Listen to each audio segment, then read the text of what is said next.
Bom dia a você, feliz sábado, todos os que estão aqui na mídia, no som, os demais que estão adorando, os irmãos que estão nos acompanhando pela internet, estão adorando com a gente. Há uma manifestação de oração, um clamor subindo a Deus nessas horas. A cada meia hora tem um intercessor orando pela pequena Isa. E nós estamos felizes porque a igreja se mobiliza para orar por outros e ela ganha o benefício disso. Para quem eu ainda não tinha visto depois do seu recesso, das suas férias, feliz 2024. Que você seja muito, muito abençoado, principalmente na esfera espiritual nesse novo ano. Louvado seja Deus por isso. Essa semana foi uma semana que eu fiz um funeral, fiz unção, e isso sempre traz a gente um pouco para mais perto de pensar que realmente nós estamos vivendo nos últimos dias da história do mundo. Entrar em um hospital com pacientes em fase terminal é sempre uma análise, uma reflexão muito grande para o povo de Deus. Alguns acostumam com isso, né? Passam pela vida e vê às vezes o sofrimento, o luto, como uma coisa absolutamente comum. Mas eu tenho dito nos funerais que a morte, ela é uma mentira. Por quê? Porque ela já foi vencida. Ela já foi vencida.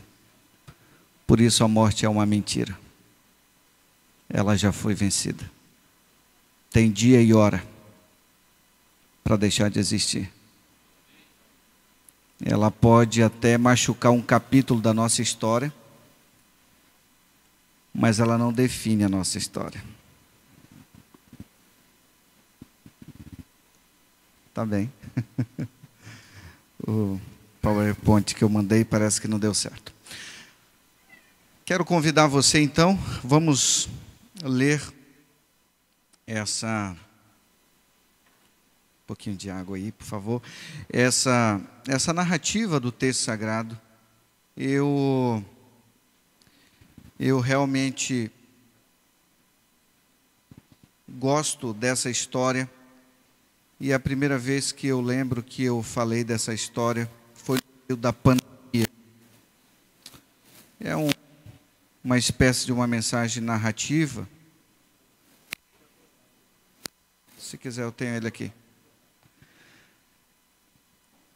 E essa é uma das histórias mais extraordinárias da Bíblia. Embora você a conheça de frente para trás, de trás para frente, eu quero sugerir algumas lições para a sua vida, para o seu ânimo. Ainda estamos aí nos primeiros dias do segundo mês do ano, e eu gostaria que você pudesse olhar para as Escrituras e imaginasse, como disse um teólogo adventista, se as histórias da Bíblia não tiverem a ver com a minha história, certamente Deus não teria permitido que ela tivesse ali. Todas as histórias da Bíblia, disse ele, elas estão misturadas com um pouco ou muito da minha história. Toda a história, ela tem uma parte de mim nela. E isso que faz a Bíblia ser um livro extraordinário, diferente dos contos mitológicos dos gregos, que colocam alguns como seres imortais, alguns perfeitos, semideuses e deuses grandes do Olimpo. Mas nas Escrituras Sagradas a gente percebe que não, que os homens e mulheres que por aqui passaram, os homens e mulheres que pisaram e calçaram as mesmas sandálias e os sapatos, andaram empoeirados nas mesmas estradas que nós andamos, são pessoas mortais, pessoas com os mesmos pecados, inclinações, que tiveram talvez as mesmas lutas que você e eu temos hoje. É isso que torna a Bíblia um livro de motivação, até nós podemos dizer. Porque quando eu olho a história de Abraão, o homem que foi o pai da fé, foi um homem que foi adúltero, um homem mentiroso. Quando eu olho uma das mães de Jesus na genealogia, descubro que uma delas foi prostituta. Quando eu olho, por exemplo, a história de Sara, uma mulher descrente, Eu percebo que a minha história tem a ver muito com a história desses personagens da história, da Bíblia. Muito bem, eu quero então ler aqui com vocês essa história, vocês conhecem. Então vamos lá no capítulo 17, verso 1, diz assim que: ajuntaram os filisteus as suas tropas para a guerra, congregaram-se nessa cidade chamada Socó, que está em Judá, e acamparam-se entre Socó e Azeca, em Éfes-Damim. Porém Saul e os homens de Israel se ajuntaram e acamparam no vale de Elá, e ordenaram a batalha contra os filisteus. Aqui esse texto, até aqui está bom. Agora eu quero convidar você, no verso 12, diz assim: Davi era filho daquele Efrateu, Belém de Judá, cujo nome era, que tinha 8 filhos. Nos dias de Saul era já velho, adiantado em anos entre os homens. Apresentaram-se os 3 filhos mais velhos de Jessé a Saul e o seguiram à guerra. Chamavam-se, conhecemos a história, Eliabe, o primogênito; o segundo, Abinadab; o terceiro, Samá. Davi era o mais moço. Só os 3 maiores seguiram a Saul, porém Davi ia a Saul e voltava para apacentar as ovelhas de seu pai em Belém. Chegava-se, pois, o filisteu pela manhã e pela tarde, e apresentou-se por 40 dias. 17 do capítulo 17. Disse Jessé a Davi: seu filho, leva, peço-te, para os teus irmãos uma efa desse trigo, tostados, pães, e leva ao acampamento aos filisteus, porém, estes 10 queijos, leva-os ao comandante de 1000, e visitará teus irmãos, a ver se vão bem, e trarás uma prova de como passam bem. Verso 19, o que diz para nós: Saul e eles e todos os homens de Israel estavam no vale de Elá, pelejando com os filisteus. Davi, pois no dia seguinte se levantou de madrugada. Isso eu gosto disso, porque ele poderia ter ido outro dia, poderia ter demorado, poderia ter demorado na missão, mas a Bíblia diz que ele levantou, verso 19, Saul e eles e todos os homens de Israel estão no vale. Então o verso 20 diz que Davi, pois no dia seguinte se levantou de madrugada, deixou as ovelhas com guarda, carregou-os e partiu, como Jessé lhe ordenara, e chegou ao acampamento quando já as tropas saíam para formar-se em ordem de batalha. A gritos chamavam a peleja. Verso 21, os israelitas e os filisteus se puseram em ordem, fileira contra fileira. Davi, deixando que trouxera aos cuidados do guarda da bagagem, correu à batalha. Acharam aqui? Obrigado. Ainda lendo alguns versos da Bíblia, e chegando perguntou aos seus irmãos se estavam bem, 23 do 17, estando Davi ainda a falar com ele, eis que vinha subindo do exército dos filisteus, o duelista, cujo nome era, lembra que aqui é o escritor narrando, cujo nome era Golias, o filisteu de Gate, e falou as mesmas coisas que antes falara, e Davi ouviu. Aqui está um problema. Alguém que tem zelo por Deus, alguém que é de Deus, ele não suporta muito tempo ouvir insultos de Deus sobre a sua fé, sobre o seu povo, sobre a sua família, sobre o Deus e a fé que ele professa. Isso incomodou Davi. Ele ouviu, sentiu zelo, amor pelo Deus vivo. Nós estamos vivendo num mundo, numa geração tão grande, irmãos, de impiedade, de maturidade do pecado, onde as coisas de Deus já não nos atraem mais, a gente já não sente zelo pelas coisas do Senhor, como antes sentíamos. Qual é aqui? Tem 4 aqui. Ah, está aqui, eu acho que pela seta aqui. Obrigado. E essa história, ela é uma história que muito chama a nossa atenção. Eu coloquei o tema aqui, o título, Soldado Desarmado, baseado naquele livro que foi escrito de Desmond Thomas Doss. Esse sujeito, ele virou o filme, a sua história.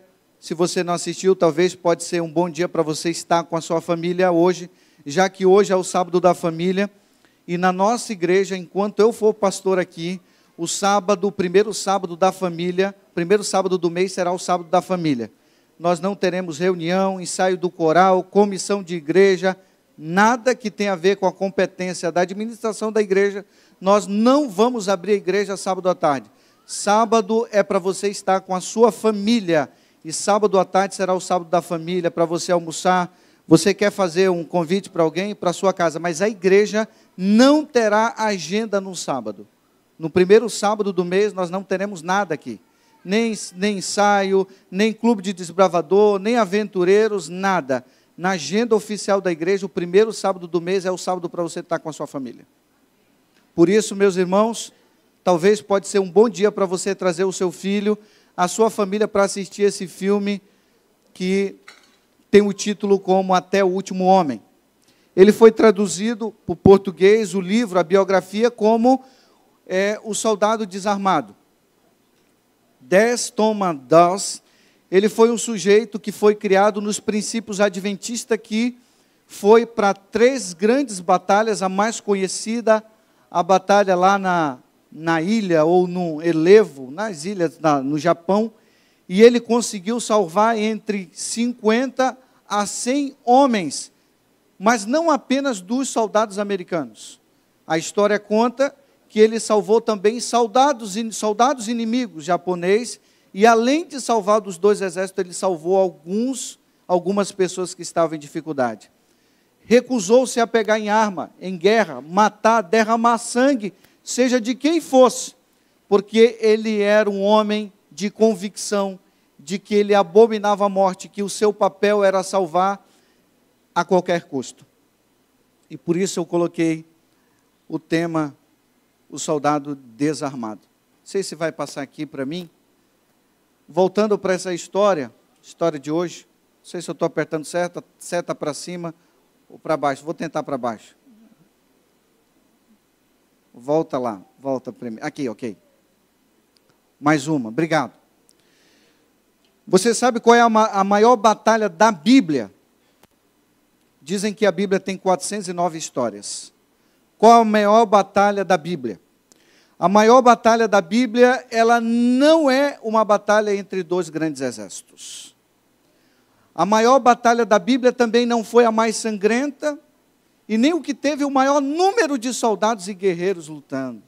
Qual foi a maior batalha da Bíblia? Ela acontece no vale conhecido como Vale de Elá, entre 2 pessoas, Davi e Golias. Essa é a maior batalha da Bíblia. E essa batalha, ela nos desafia a pensar. Deixa eu ver se vai agora. Ok. Essa batalha nos desafia a pensar sobre algumas coisas.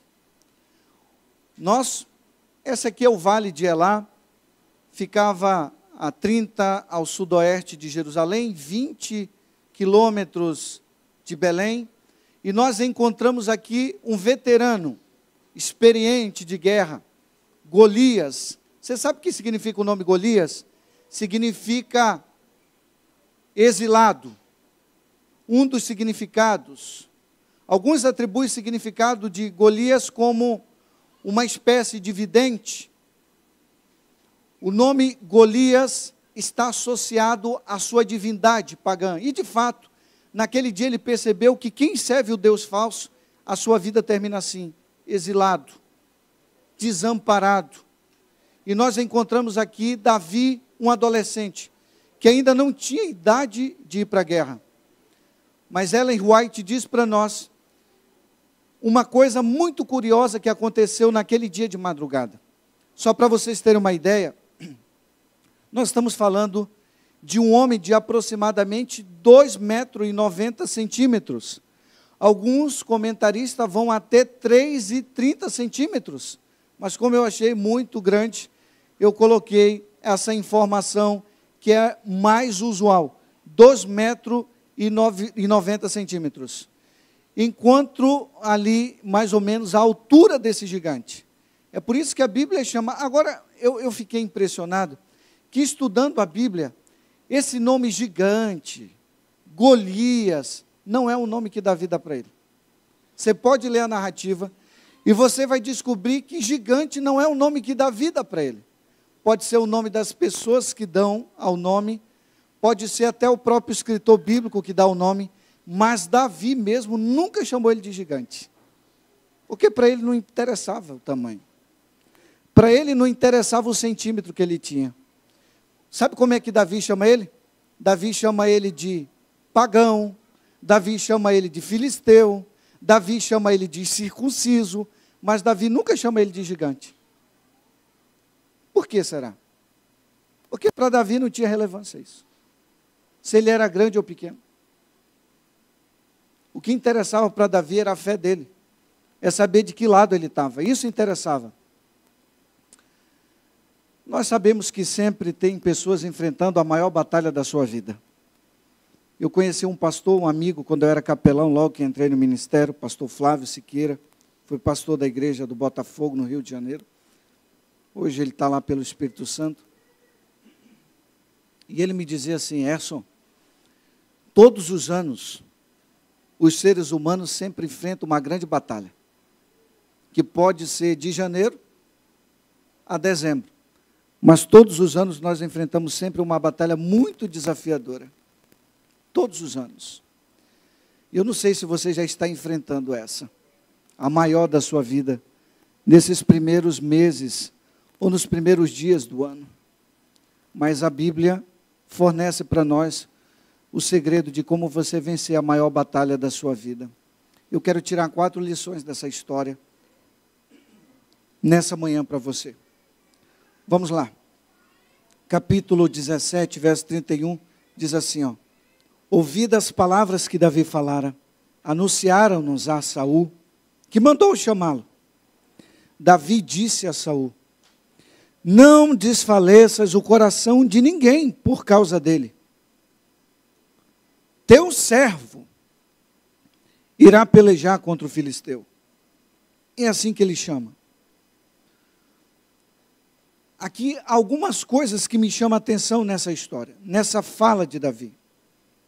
Davi está aqui, ó, preocupado. Ele está preocupado com Saul. Ele está preocupado com o seu líder, com o ungido de Deus. O menino que até aqui já tinha sido ungido, rei de Israel. Mas agora, ele olha preocupado. Ele diz assim: não desfaleça o coração de ninguém. Davi estava preocupado com o ungido de Deus. Davi estava preocupado com o exército de Deus. E Davi estava preocupado com a honra de Deus. Você está na guerra, você precisa saber pelo que você está na guerra. Nós estamos vivendo a batalha do conflito entre o bem e o mal. Você precisa saber por que você está aí. O que você está fazendo nessa batalha? Qual é o seu papel? Você precisa entender isso. Pois Davi, quando entrou na guerra, ele sabia o que ele estava fazendo. Ele foi zeloso com o Deus de Israel, foi zeloso com o exército de Deus, mas ele estava preocupado com o ungido do Senhor. E eu quero tirar aqui uma lição dessa história, quando ele chega e diz assim: não desfaleça o coração de ninguém. Por causa dele, o teu servo irá e pelejará contra os filisteus. Sabe qual é a primeira lição que eu tive da história? Que Davi não estava olhando para o seu oponente. Davi, ele não estava olhando para o número de guerreiros que estavam na batalha. Davi estava preocupado com a sua responsabilidade, como alguém que fazia parte do exército de Deus. Davi não estava preocupado com o tamanho. O tamanho não chamou a atenção dele. Se ele era veterano ou aspirante, isso não chamou a atenção dele. Davi estava preocupado com a responsabilidade. E nós podemos aqui aplicar a nossa vida. Às vezes, nós queremos, muitas vezes, resolver problemas que não é competência nossa. Deus não chama ninguém, Deus não vai cobrar a minha responsabilidade pela igreja central do Recife. Deus não vai cobrar minha responsabilidade como pastor pelo distrito do meu colega do aeroporto, por exemplo. Deus vai cobrar minha responsabilidade aqui. Deus não vai cobrar a responsabilidade de você primariamente pela família da igreja, mas Deus vai cobrar a sua responsabilidade pela sua família. Deus não vai cobrar a responsabilidade sua pelos filhos do vizinho, mas pelos seus filhos. Davi se levanta aqui como homem de Deus. Ele está preocupado com a responsabilidade dele, como uma figura do exército de Deus. E ele se levanta dizendo: o teu servo vai. Os olhos de Davi não estavam concentrados no oponente, mas na responsabilidade espiritual. Irmãos, honestamente, eu digo a você que muitos de nós perdemos batalhas espirituais porque os nossos olhares estão concentrados no lugar e no tempo errado. No lugar e no tempo errado. Eu queria que você pudesse atentar para isso, que alguém que queima, o seu coração que queima pelo zelo de Deus, alguém que queima no altar por Deus, é alguém vivo. Charles Spurgeon dizia que o cristão, ele deve estar pronto para duas coisas: para pregar e para morrer. Davi estava pronto todo o tempo. Ele foi entregar o pão e o queijo, mas ele estava pronto para a batalha, estava pronto para a guerra. Algum tempo, eu fiz um curso, uma residência em plantio de igreja, lá em Brasília, e veio um pastor americano falar para a gente, pastor Steven, e quando ele chegou para falar para a gente, Deus chamou ele dentro de um restaurante. Ele era um dos supervisores do restaurante daquela Pizza Hut, nos Estados Unidos. E ele disse que o chamado que Deus fez para ele, foi ele fazendo pizza. E Deus chamou ele para ser um pastor. E o pastor Steven disse que ele não podia ser pastor. E ele nos contou por quê. Ele disse: porque eu tenho medo, o pastor não pode ter medo. E qual era o medo dele? O medo dele era de altura. E ele disse: eu tenho medo de altura, não vou poder viajar de avião. E ele disse: Senhor meu Deus, como é que eu faço para vencer esse medo de altura? Eu tenho medo de altura. Eu tenho medo de viajar de avião. Cadê o Douglas? O Douglas não tem medo, não. Ele não gosta só da turbulência do avião.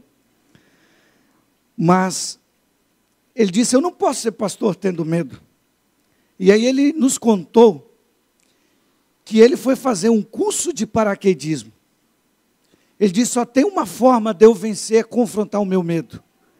E ele se alistou no curso de paraquedismo para poder vencer o medo. E ele então começou a fazer o curso, saltar de paraquedas, subia o avião, praticamente parava no ar, e ele descia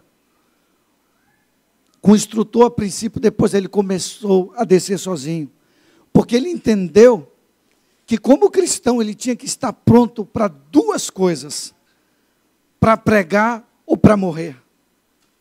Davi se levanta no exército do Deus vivo, recrutado por Deus naquela madrugada, e ele não podia ter medo, porque tinha um sentimento de um dever a cumprir.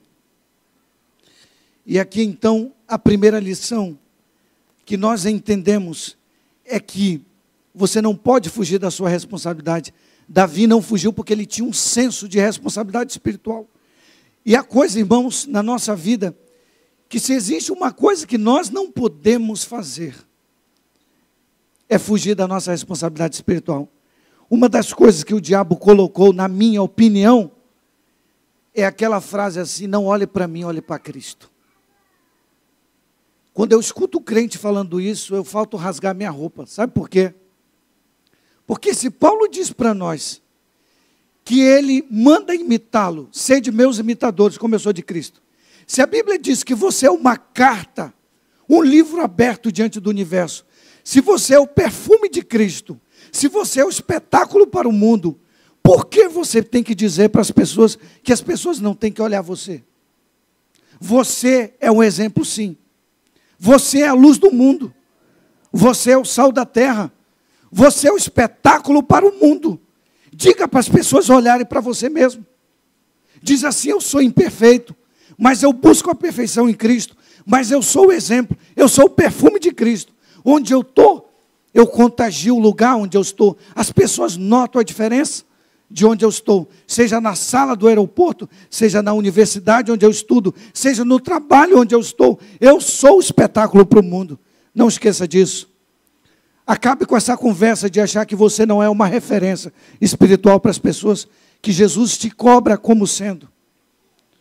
Jesus projetou não para você ter a luz, e existe uma diferença entre ter a luz e ser a luz. Porque se alguns aqui tivessem a alternativa de ter a luz, em alguns momentos você apagaria essa luz. Quando você chegasse numa festa, quando você chegasse numa boate, quando você chegasse no show, você teria a alternativa de pegar o botão da sua vida e dizer assim: eu vou apagar a luz, porque eu tenho uma luz, eu não sou a luz. Só que Jesus não deu essa alternativa para você apagar a luz, porque você não tem a luz, você é a luz. Aqui faz a diferença. Você é a luz, onde você for. Há momentos na minha vida, eu como pastor, que eu não queria pregar no lugar onde eu estava. Aquele dia meio aborrecido. Aquele dia que você está mais introspectivo, que você não quer falar.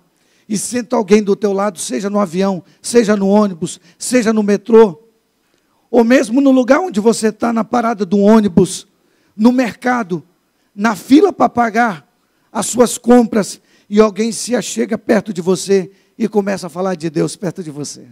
Já aconteceu isso com você? Você não querer pregar, diz: hoje eu estou chateado, hoje eu não quero pregar, hoje eu não quero testemunhar, e Deus manda alguém para falar para você, dizendo assim: desperta dentro de você, é você que tem que falar, é você que tem que pregar. Esses dias no dia do culto da virada, aquela amiga que teve aqui, a Aline, ela estava ao meu lado, fazendo conta, um caderno, empresa para receber, empresa para não sei o quê, para contratar, e ela do meu lado. Eu peguei minha Bíblia, eu peguei os meus livros, aproveitando a viagem desse trecho de 2 horas e 40 minutos, de Brasília para cá, e eu estudando, aí cansava, olhava pela janela do avião, pensava na imensidão de Deus, coisa extraordinária, voltava e estudava, e aquilo chamou a atenção dela, ela começou a se incomodar com aquilo, eu estudando a Bíblia no avião, e ela então começou a conversar comigo, dizendo assim: você é crente, você é o quê? Eu disse: eu sou crente, eu sou pastor da igreja adventista. E começou a conversa, e o caderno dela, que era um caderno de contas, virou um caderno de anotação, porque eu comecei a dar um estudo bíblico para ela no próprio avião, dizendo para ela, e ela dizia: eu não sabia disso, eu frequento 2 igrejas por semana, mas eu não sabia disso. Qual o texto mesmo? Qual o dado histórico? Eu ia contando para ela. Nós temos um dever, uma responsabilidade espiritual, mas eu não posso atribuir essa responsabilidade espiritual ao Diclere. Eu não posso fazer isso ao irmão Eliel. Eu não posso fazer isso ao Albérico. A Bela, eu não posso fazer isso. Sabe por que as 10 virgens, na parábola que Jesus contou, 5 delas não puderam emprestar azeite para as outras? Porque elas não sabiam a quantidade que as 5 precisavam. Você só sabe a quantidade do azeite, você que sabe o tanto que você precisa. A condição espiritual que você vive, só você sabe. Eu não posso ofertar azeite para ninguém, nem mesmo para minha esposa, que é a minha carne segundo a Bíblia, mesmo eu orando por ela, mesmo eu intercedendo por ela, e ela por mim, e nós pelos filhos. Eu não sei a quantidade de azeite que a minha esposa precisa, mas eu sei da quantidade que eu preciso pelas lutas que eu tenho que enfrentar diariamente.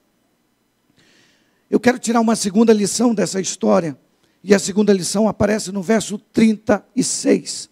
O verso 36 diz assim: o teu servo matou tanto leão quanto urso, este incircunciso filisteu será como um deles, porquanto afrontou os exércitos do Deus vivo.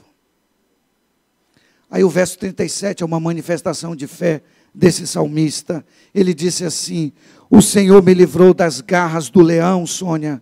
O Senhor me livrou das do urso. Ele livrará das mãos destes filisteus.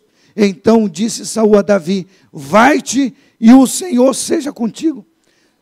A segunda lição que eu tiro dessa história, irmãos, é a seguinte: que as pequenas vitórias do dia a dia nos prepararão para as grandes vitórias. Davi começou cumprindo a sua responsabilidade com seu pai, cuidando de ovelhas. Um dia apareceu um leão querendo devorar suas ovelhas, ele foi para cima. As pequenas responsabilidades da nossa casa nos prepararão para você gerenciar megas empresas, grandes corporações, grandes companhias. Alguém escreveu um livro dizendo, o título do livro, comece arrumando a sua cama. As grandes responsabilidades em casa nos prepararão para os grandes acontecimentos da história. Davi entendeu isso muito cedo, porque ele não fugiu da sua responsabilidade espiritual. Um dia ele venceu o leão, outro dia apareceu o urso, ele venceu o urso. E no outro dia apareceu o gigante, ele venceu o gigante.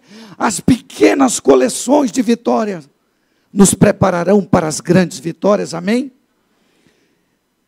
Agora tem gente que diz no mundo espiritual, se preparando para a crise final, se preparando para a perseguição, se preparando para decreto dominical, se preparando para viver nos momentos das pragas, como que ele vai vencer, se ele não é capaz de fazer a lição da escola sabatina diária dele? Como é que você vai ter poder para descer fogo do céu, se você não é capaz de curvar o seu joelho para orar durante o dia? É possível um crente vencer as tentações do dia, se ele não foi capaz de vencer o controle remoto que estava na sua mão das séries, que ele está viciado, e agora tem uma série, um grupo de séries aí, os doramas da vida, que muita gente está viciado nessa coisa. Diz que é um novo, eu vi um articulista escrever um artigo dizendo que é o novo Hollywood. Os doramas da vida. Saindo outro dia do aeroporto, eu vi alguém fazendo o sinal, o símbolo do amor, a manifestação do amor oriental, dos doramas da vida. Meus amados irmãos, as pequenas vitórias, elas são importantes para nós. Início de ano, geralmente, muitos de nós fazemos metas grandes. Não faça metas grandes, faça metas pequenas. As disciplinas começam com um pouco, com as pequenas coisas. Não é assim que nós educamos os nossos filhos. Nós não começamos a educar os nossos filhos ensinando álgebra para eles. Nós não começamos ensinando exostática para eles. Física quântica. Nós não começamos ensinando a Aristóteles a trilogia do Platão, ou o tripé dos filósofos Platão. Nós não ensinamos isso para os nossos filhos. Nós começamos com pouco. Nós começamos ensinando cores para os nossos filhos. Nós começamos ensinando o endereço de casa. Nós começamos a ensinar para os nossos filhos uma letra de cada vez, um número de cada vez. As pequenas vitórias nos prepararão para as grandes vitórias, e isso começa com a gente. E no mundo espiritual isso é verdade. Sabe por que Davi enfrentou e venceu? Porque ele tinha aprendido a primeira lição da sua vida, que para você vencer grande, você tem que começar vencendo pequeno. Vença o pequeno. Eu vejo muitas pessoas, às vezes, David, dizendo assim: ah, pastor, eu queria ser milionário. Ah, pastor, eu queria ganhar na Mega Sena. Está acumulado em 100 milhões. Pastor, se eu ganhar 100 milhões, eu ia fazer tanta coisa pela obra de Deus. Ah, pastor, se eu te ganhar 100 milhões na Mega Sena, eu ia construir uma catedral, eu ia comprar uma sede de acampamento para a igreja, eu ia construir um hospital adventista aqui no Recife, eu ia construir uma mega escola aqui na Boa Viagem. Meus amados irmãos, se Deus quisesse que você tivesse 100 milhões de reais, Ele teria te dado, isso não é problema para Ele. Para quem é o Deus da riqueza, da prata e do ouro. Mas a pergunta não é o que você faria com 100 milhões, a pergunta é o que você está fazendo com 10 reais que você tem no bolso. Isso importa para Jesus? Importa. Sabe por que importa? Porque Jesus diz no Evangelho de Lucas que um copo de água fria que você ofereceu para alguém será contado no dia do juízo. Não é a quantidade de dinheiro que você gostaria de ter, é a disposição que você tem agora. Não é a sede de conferência que você gostaria de ganhar para Cristo, mas é o seu vizinho ao seu lado que você pode chamar para almoçar na sua casa para falar de Cristo. Deus conta com os pequenos. Vocês sabem quem sustenta a igreja de Deus, a igreja adventista? Não são os megas empresários. Nós agradecemos quando tem 1, 2, 3, 5, 10, uma dezena deles, centena deles, mas quem mantém a igreja são as pessoas que recebem um salário mínimo, 2 salários mínimos. Vocês sabiam que até um tempo desse, eu não sei hoje, a associação que mais era ofertante da divisão sul-americana era uma associação lá do sul do Pará. Que mais era ofertante da divisão sul-americana, não era dos grandes centros de São Paulo, de Brasília, do Rio de Janeiro, mas uma associação lá no sul do Pará. Quando nós vamos mapear as pessoas que são mais fiéis na igreja, não são as pessoas que ganham muito, são as pessoas que dependem do salário mínimo. Eu sou pago para não ter orgulho, como pastor, com o dízimo de irmãs viúvas. Eu sou pago, o meu salário, meus auxílios são pagos com dinheiro de irmãos que às vezes estão na feira vendendo. É com esse dinheiro que eu sou pago. Com os irmãos que às vezes vendem os docinhos, os picolés na rua. É com esse dinheiro que paga o ministro do Evangelho. São essas pessoas que têm fiéis, que são tão fiéis a Deus, que você vai numa casa de um crente desse, que ele vende na feira, acorda 4 horas da manhã, para vender as suas verduras na feira, mas você vai lá 4 horas da manhã, a lição da escola sabatina dele está toda anotada. São essas pessoas que mantêm a fidelidade e o Evangelho da igreja. Eles são muito maiores. Quando você faz um estudo, você descobre que as pessoas simples são as pessoas que mantêm a igreja do Deus vivo, irmãos. Os pequenos, as crianças, a oferta da viúva, daquele que foi demitido, está desempregado, e só falta 2 meses para vencer o auxílio-desemprego para ele, do governo, e ele só tem 2 meses. Mas mesmo tendo os 2 meses para ele, ele é fiel a Deus no dízimo, na oferta. Quem sustenta essa igreja é a fidelidade desses irmãos. Pode fazer um estudo. E se você quiser saber, vem estudar comigo. São essas pessoas que dependem de Deus diariamente. Porque elas percebem o maná caindo cada dia no quintal da sua casa. Às vezes o que tem muito, ele confia e diz assim, olha, se falhar isso, eu tenho isso. Se falhar esse segundo, eu tenho um terceiro. Se falhar o terceiro, eu tenho um quarto. Eu tenho como sobreviver tanto tempo só com o que eu tenho aplicado ou com o que eu tenho de patrimônio. Mas aquele que ganha um pouco, ele não tem com o que contar. E sabe com que ele conta? Ele conta com o eterno. Só com o eterno. Terceira e penúltimo ponto. Lição que eu gostaria de tirar da história, dessa história. Verso 38 diz assim: Saul vestiu a Davi de sua armadura e lhe pôs sobre a cabeça um capacete de bronze, o vestiu, era a armadura de Saul. Resumindo, Saul tirou a sua armadura e vestiu Davi. Aí Davi disse assim, eu não posso. O texto bíblico diz que ele não podia porque era grande demais para ele. Mas sabe por que ele não podia? Obrigado, estou fechando. Ele não podia por uma razão.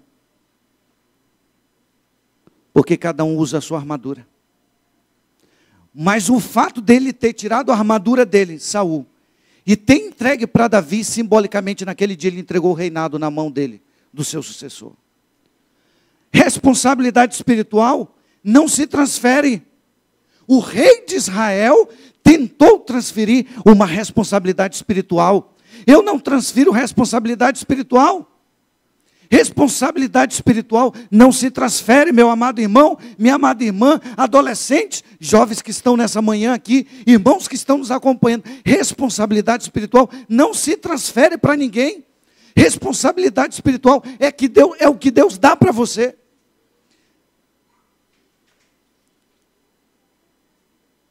E aqui eu tiro uma terceira lição dessa história.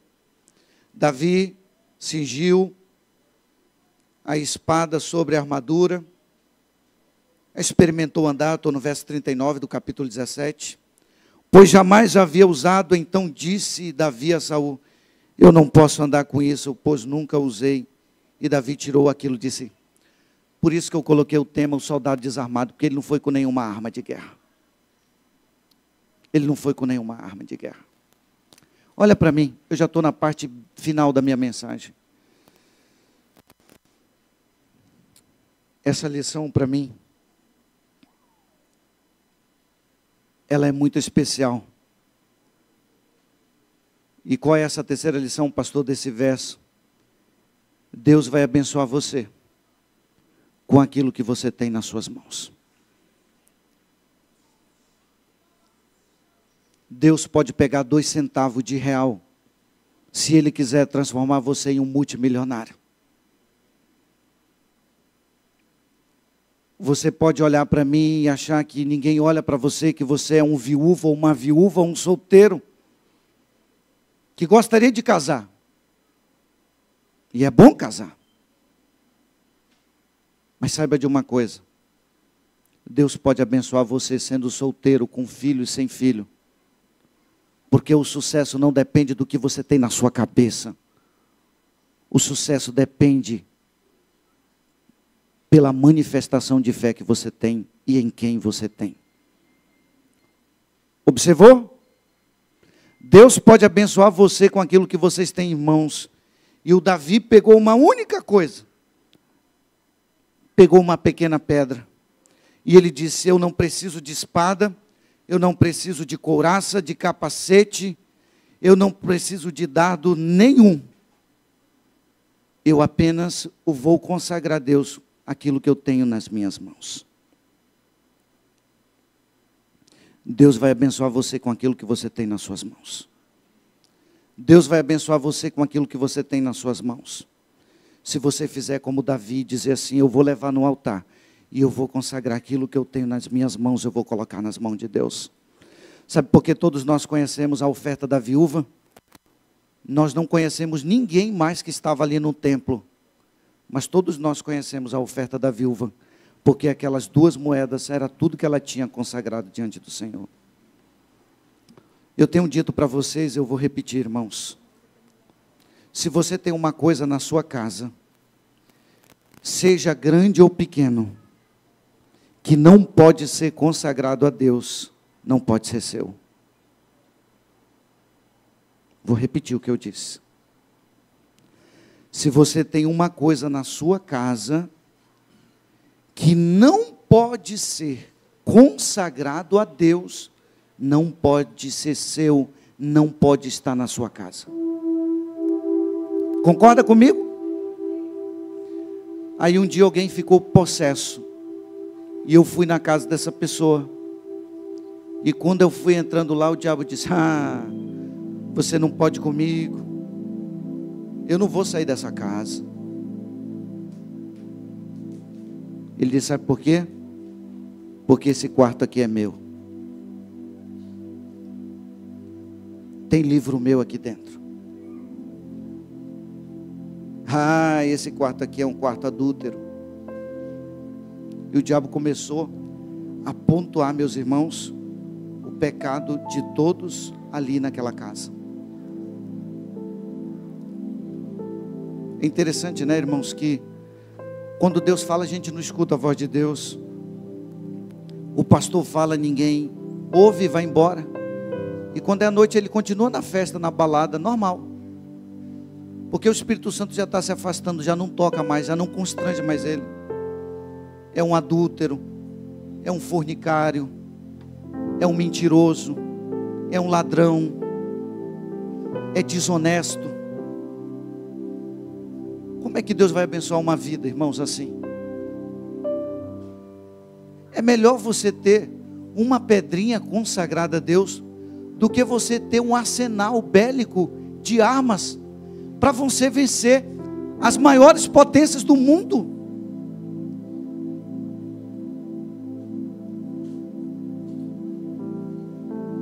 É melhor você dormir em paz, numa rede, num colchão pequeno e fino, que você pode levantar com as dores nas costas, do que você dormir numa suíte 5 estrelas com a consciência pesada. Então consagra o que você tem, o pouco. Eu era vendedor na rua de salgadinhos e picolés. Era tímido, eu sou tímido ainda. Pode parecer aqui eu falando, mas sou tímido. E eu saía para vender, ficava pensando, o que Deus quer com isso aqui? Eu vendendo, onde é que eu vou chegar vendendo picolé, salgadinho, docinho na rua? Mas eu não sabia que Deus estava me preparando para uma outra fase de venda. Sabe qual era? Vender livro para pagar a faculdade de teologia. As pequenas vitórias nos preparam para grandes vitórias. E quando eu vendia, era colportor e vendia livro para pagar minha faculdade, eu trabalhava o dia inteiro, cheguei a trabalhar até 2 horas da manhã, oferecendo livro na casa das pessoas, até 2 horas da manhã. E sabe, irmãos, muitas vezes eu chorava, pegava o meu papel com o nome das pessoas que diziam que iam comprar o livro de mim, eu me ajoelhava naquele papel, eu chorava naqueles nomes, as lágrimas caíam naquele papel, o nome das pessoas, para que elas não falhassem comigo, porque eu precisava daquilo para voltar para a faculdade e pagar meus estudos. E eu descansava em Deus, dizia: Senhor, eu fiz tudo o que eu podia fazer, agora é contigo. Quando você entrega a sua vida a Deus, a sua pedrinha, o seu pedaço de barro nas mãos de Deus, eles vão valer muito mais do que uma caixa de diamante ou de ouro, se você consagra ele nas mãos de Deus. A sua família pode não ser a família perfeita da igreja, mas se você pega a sua família imperfeita e coloca ela no altar, ela vai ser a família de crente, ela vai ser a família onde Deus vai se orgulhar estar. E a última coisa que eu gostaria de terminar aqui falando a vocês, a última, quarta e última lição. Já disseram assim, pastor, já deu, né? Capítulo 17, verso 46, diz assim: hoje mesmo, é agora, irmãos. Deus quer falar com a gente agora. Por isso que o adjetivo de tempo é hoje. Hoje mesmo, o Senhor te entregará nas minhas mãos. Ferir-te-ei, tirar-te-ei a cabeça. E aquele foi um profeta. E os cadáveres do arraial dos filisteus darei. Hoje mesmo, as aves dos céus e as bestas feras da terra, e toda a terra saberá que há um Deus em Israel. E o verso final diz assim, 47: saberá toda esta multidão que o Senhor salva, não com espada, nem com lanças, porque do Senhor é a guerra, e Ele vos entregará nas nossas mãos. Esse é um dos textos mais poderosos da Bíblia, uma confissão de fé, sem qualquer junção de hipocrisia, uma manifestação de fé verdadeira, alguém que não estava apenas entregue à guerra, mas estava entregue ao Deus da guerra. Davi ganhou a batalha contra Golias, não foi porque ele se entregou à guerra, mas porque ele se entregou ao Deus da guerra. Isso faz toda a diferença. Ele disse, você, Deus entregou você nas minhas mãos, e hoje todo mundo saberá, porque Ele é o Deus da guerra, e eu estou entregue a Ele. Sabe por que Deus abençoou José? Porque José estava entregue. Sabe por que Deus abençoou os 3 hebreus? Porque eles estavam entregues. Se o Senhor quiser nos livrar, Ele nos livrará. Mas nós já temos a nossa decisão, porque nós não servimos a Deus pelo que Ele faz, nós servimos a Deus pelo que Ele é. Esse menino aqui faz uma confissão de fé tremenda, tremenda. E eu vou ler de novo para a gente encerrar. Verso 46 diz assim: hoje mesmo o Senhor te entregará nas minhas mãos, eu tirarei a cabeça e aos cadáveres dos arraial dos filisteus darei. Hoje mesmo as aves dos céus, as bestas feras da terra, e toda a terra saberá que há um Deus em Israel. É quando você tem esse tipo de fé. É quando você não foge da sua responsabilidade. É quando você percebe que as pequenas vitórias te levarão às grandes vitórias. É quando você percebe que Deus pode abençoar você com um grão de areia nas suas mãos. Deus vai abençoar com aquilo que você tem. Pastor, eu queria tanto ter um carro esse ano, mas eu só tenho uma bicicleta. Mas você dorme em paz, meu irmão? Quem é fiel no pouco, disse Jesus. Vocês conhecem o restante do texto? Seja fiel com as suas poucas responsabilidades que você tem, seja no seu trabalho, seja com a sua família, mas principalmente com Deus, porque quem tem aliança com Deus, ele nunca sai perdido. Eu honro aqueles que me honram, 1 Samuel 2:30, e o verso 47 diz: saberá toda esta multidão que o Senhor salva. Ele não salva por causa da espada, Ele não salva por causa da lança, porque do Senhor é o quê? Do Senhor é a guerra. Ou seja, Davi disse assim: do Senhor é a guerra, e é Ele que entregará você nas minhas mãos. Eu quero fazer um apelo nessa manhã, mas eu quero chamar alguém aqui para cantar agora, senão eu esqueço. Esse é um apelo de compromisso ao lado do Deus vivo.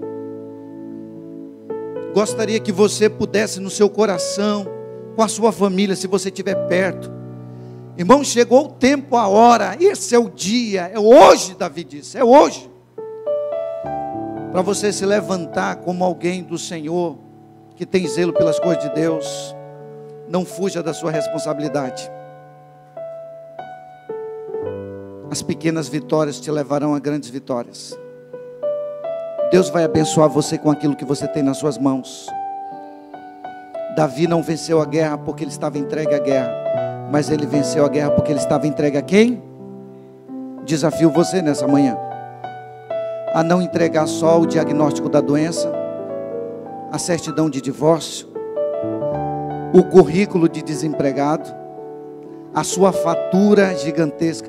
Eu desafio você a não entregar isso mais no altar. Nunca mais faça isso. Não entregue as coisas, os problemas no altar. Se entregue no altar. Davi não entregou a guerra não para Deus. Ele se entregou para o Deus da guerra. Entendeu a diferença? Davi não se entregou à guerra, ele se entregou ao Deus da guerra.